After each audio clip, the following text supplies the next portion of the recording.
Welcome to Nanak classes. दोस्तों, Nanak classes के YouTube channel पे आपका स्वागत है। आज है 1 फरवरी और 1 फरवरी 2023 के जितने भी most important Rajasthan current affairs के क्वेश्चन बनते हैं, आज हम उनका डिस्कस करेंगे। पूरा वीडियो ध्यान से देखना और लास्ट में मैं आपसे क्वेश्चन पूछूंगा जिनके जवाब आपको कमेंट बॉक्स में देना है। तो आज हम बात करेंगे अक्षय ऊर्जा निगम और जो टिहरी हाइड्रो कॉर्पोरेशन है उसका दोनों के बीच समझौता हुआ है अल्ट्रा मेग अक्षय ऊर्जा पार्क बनाने के लिए।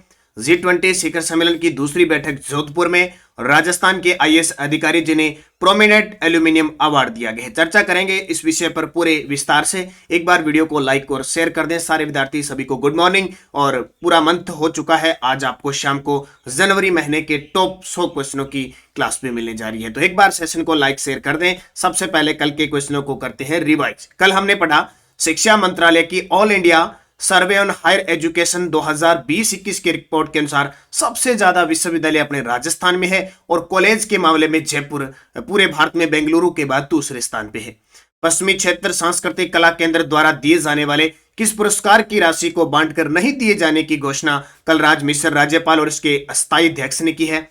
कोमल Kothari life time achievement award और 2.5 लाख रुपए इसमें राशि दी जाती है। जल संरक्षण और लघु उद्योगों को प्रमोट करने के लिए प्रधानमंत्री नरेंद्र मोदी ने नेशनल अवार्ड 2022 से किसे सम्मानित किया गया? अंकित कुमार सिंह। मैंने कल 3-4 आईएएस अधिकारियों के बारे में बताया था जिन्हें प्रधानमंत्री जी के द्वारा अवार्ड दिए गए हैं, तो वो परीक्षा की दृष्टि से इंपॉर्टेंट बनते हैं और एक इनका नाम तो गूंजता ही रहता है। ई गवर्नेंस अवार्ड और वर्तमान जिला कलेक्टर रहते हुए अलवर जिले को दिव्यांग जन उत्कृष्टता पुरस्कार और खुद को नागरिक सुरक्षा पदक पुरस्कार मिला डॉक्टर जितेंद्र कुमार जी सोनी। और उसके बाद हमने पढ़ा था कि राजस्थान के भूले हुए संगीत वाद्य यंत्रों और परंपराओं का संरक्षण और प्रचार थीम पर 16 से 18 दिसंबर 2022 को देश के सबसे बड़े विश्व संगीत महोत्सव वेदांता का 6ठा संस्करण का आयोजित हुआ उदयपुर में। भारत सरकार द्वारा किसानों को आर्थिक रूप से सशक्त बनाने के लिए 24-25 जनवरी 2023 को कृषि महोत्सव प्रदर्शनी कहां? कोटा में। और एक पढ़ा हमने किस नगर पालिका ने एट योर कॉल अभियान की शुरुआत की है?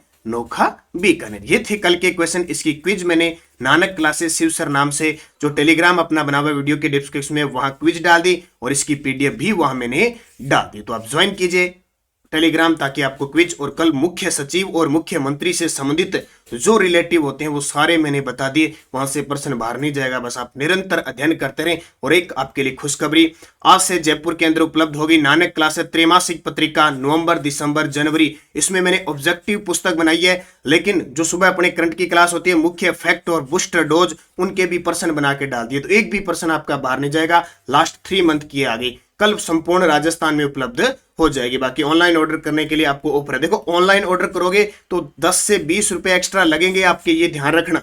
ऑनलाइन क्योंकि आपको घर बैठे मिलती है ना, इसलिए एक्स्ट्रा लगते हैं। तो जैसे 40 रुपए है तो ऑनलाइन आप पे 65 रुपए लगेंगे। वो डाक का चार्ज होता है, डाक फ्री में नहीं ले जाई जाती क्योंकि जितना वजन होता है उसके हिसाब से वो पैसे लेते हैं। तो ऑनलाइन में देखो 15-20 रुपए घर बैठे मिल रही है। क्योंकि अगर आप मान लो कहीं जाते हो तो जाओगे तो भी 15-20 रुपए किराया लगा के जाओगे, तो इसलिए ये ऑनलाइन का सिस्टम है, इसलिए एक्स्ट्रा है। स्टार्ट करें आज की क्लास। इंपॉर्टेंट, बहुत ही इंपॉर्टेंट आपके लिए पहला प्रश्न आपके लिए RRESL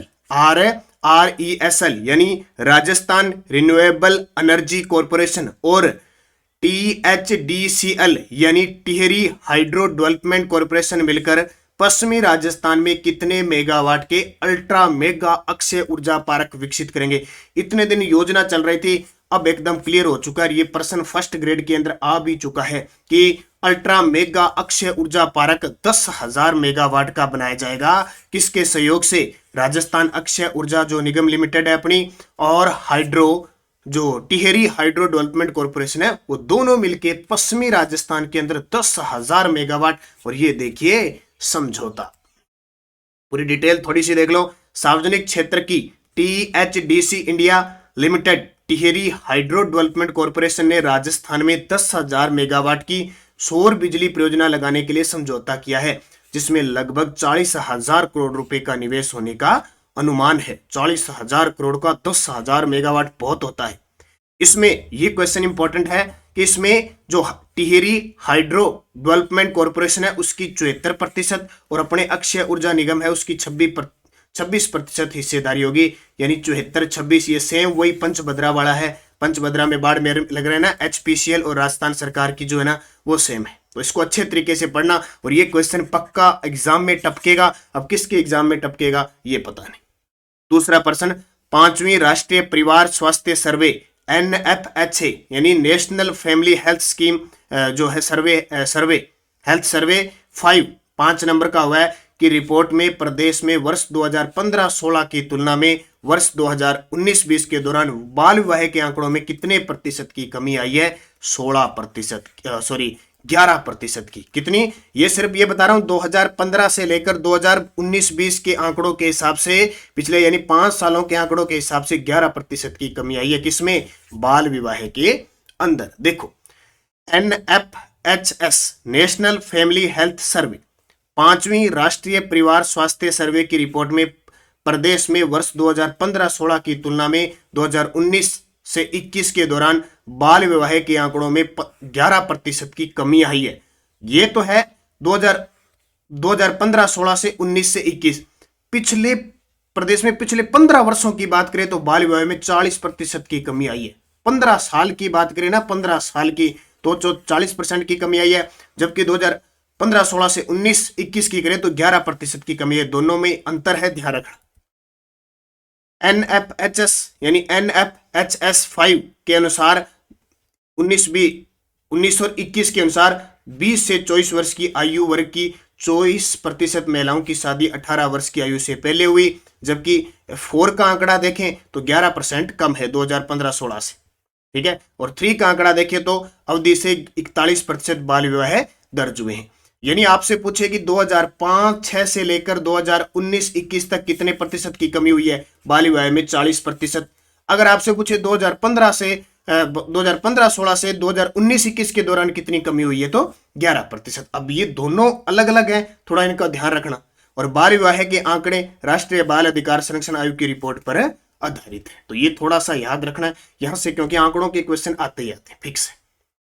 तीसरा प्रश्न हाल ही में चर्चा में है और अवार्ड भी मिला हुआ है, तो बनेगा। इंदिरा गांधी मातृत्व पोषण योजना के बारे में असत्य कथन बताइए। इस योजना की शुरुआत 19 नवंबर 2020 को पायलट प्रोजेक्ट के रूप में प्रतापगढ़, डूंगरपुर, बांसवाड़ा, उदयपुर और 12 जिलों में की गई। योजना में महिलाओं की दूसरी संतान होने पर 3 किस्तों में आर्थिक सहायता मिलेगी। देखो, पहली संतान होने पर केंद्र सरकार द्वारा 5,000 रुपए दिए जा रहे हैं मातृत्व मातृवंदना योजना के तहत। ठीक है, अब देखो तीसरा पॉइंट, लड़के के जन्म पर 6,000 रुपए और लड़की के जन्म पर 8,000 का भुगतान होगा। ये भी नोट कर लेना, अभी नई चीजें सामने आई है, पहले पता नहीं था, क्योंकि दिसंबर 2022 से इसको पूर्ण रूप से लागू कर दिया है, क्योंकि सरकार नए नए तरीके बदलते रहती है। तो लड़के के जन्म पर 6,000, लड़की के 8,000। और इस योजना को 2022 का स्कॉच गोल्ड अवार्ड मिला, तो ये असत्य, स्कॉच सिल्वर अवार्ड मिला। मैंने बताया था ना, राजकाज और मातृत्व पोषण योजना को तो सिल्वर मिला है, जबकि ई मित्र राज्य आवासन मंडल और जन कल्याण पोर्टल इनको गोल्ड मिला है। अब देखो पूरी डिटेल देख लो। सबसे पहले ये योजना फ्लैगशिप कार्यक्रम में शामिल है, पॉइंट नोट करना। ठीक है, 19 नवंबर 2020 को स्टार्ट हुई थी प्रतापगढ़, डूंगरपुर, बांसवाड़ा, उदयपुर, सहरिया जिला 12 से। 1 अप्रैल 2022 से संपूर्ण राजस्थान में इसको लागू कर दिया। हालांकि लाभ देना इसका दिसंबर 2022 से इन्होंने स्टार्ट किया, अब प्रक्रिया स्टार्ट की, लागू कर दी। इसका उद्देश्य क्या है? गर्भवती महिलाओं और स्तनपात कराने वाली महिलाओं और 3 वर्ष तक बच्चों के स्वास्थ्य और 3 वर्ष तक के बच्चों के स्वास्थ्य और पोषण की स्थिति में सुधार लाना है। इसके अंतर्गत दूसरी संतान के जन्म पर लाभार्थी को 3 किस्तों में, लड़की के जन्म पर 6,000 रुपए, और से लड़का है, ये लड़की लिखा गया, लड़के के जन्म पर 6,000 और लड़की के जन्म पर 8,000 का भुगतान होगा। गर्भावस्था, ठीक है, पंजीकरण होने पर यानी गर्भावस्था की पहचान होने पर, पंजीकरण होने पर पहली किस्त में 1,000 से, और जांच पूरी होने पर दूसरी किस्त के रूप में 1,000 रुपए और तीसरी किस्त के रूप में लड़के या लड़की के जन्म पर सहायता बाकी मिल जाएगी। और दूसरे बच्चे का जन्म 1 अप्रैल 2022 का होना चाहिए, उसको सुविधा मिलेगी। दूसरे बच्चे का जन्म 1 अप्रैल 2022 के बाद का होना चाहिए। और आंगनवाड़ी कार्यकर्ता सहायिका होगी, उन्हें प्रति किस्त 30 रुपए मानदेय का भुगतान भी सरकार करेगी। नोडल विभाग होगा, महिला व बाल विकास विभाग है ही। और इस योजना को 2022 का सर्वोच्च स्कॉच सिल्वर अवार्ड मिल चुका है। तो ये पॉइंट आपके लिए बहुत इंपॉर्टेंट है, ये योजना भी बहुत इंपॉर्टेंट है, पूरी की पूरी कैसे भी कथन से इसका क्वेश्चन पूछा जा सकता है। तीसरा, द्वितीय विश्व युद्ध में भाग लेने वाले सिपाही दावदार बोयतराम डूडी का हाल ही में निधन हो गया। इनका संबंध किस जिले से था? द्वितीय विश्व युद्ध में भाग लिया था इन्होंने। देखो किसने? द्वितीय विश्व में 1939 से 1945 तक हुआ था ना उसमें। और कौन? सिपाही बोयतराम डूडी जी का हाल ही में इनका निधन हो गया है। तो इनका संबंध है झुंझुनू जिले से। किससे? झुंझुनू जिले से। तो देख लो, द्वितीय विश्व युद्ध में भाग लेने वाले झुंझुनू के बोयतराम डूडी का निधन हो गया। बोयतराम फौज में सिपाही थे और आजादी के बाद इन्हें सेना में शामिल कर लिया। 1957 में रिटायर्ड हुए थे। देखो जब रिटायर्ड हुए थे तो 16 रुपए इनकी मंथली पेंशन थी और अब इनकी मृत्यु हुई तो 35,000 इनकी पेंशन हो गई। देखो, द्वितीय विश्व युद्ध में बहादुरी के लिए 4 मेडल भी इन्हें मिले थे। राजस्थान के आईएएस और भारत सरकार के दूरसंचार और राजस्व ग्रामीण विकास में अतिरिक्त सचिव के पद पर कार्यरत, जिन्हें प्रोमिनेंट एल्यूमिनियम अवार्ड से 28 जनवरी 2023 को नवाजा गया। तो एक और आईएएस अधिकारी को कल वाली सूची में शामिल कर लेना। इनका नाम है हुक्म सिंह जी मीणा। कौन? हुक्म सिंह जी मीणा। तो टोडा भीम टोंक के निवासी आईएएस हुक्म सिंह मीणा को 28 जनवरी 2023 को प्रोमिनेंट एल्यूमिनियम अवार्ड से नवाजा गया।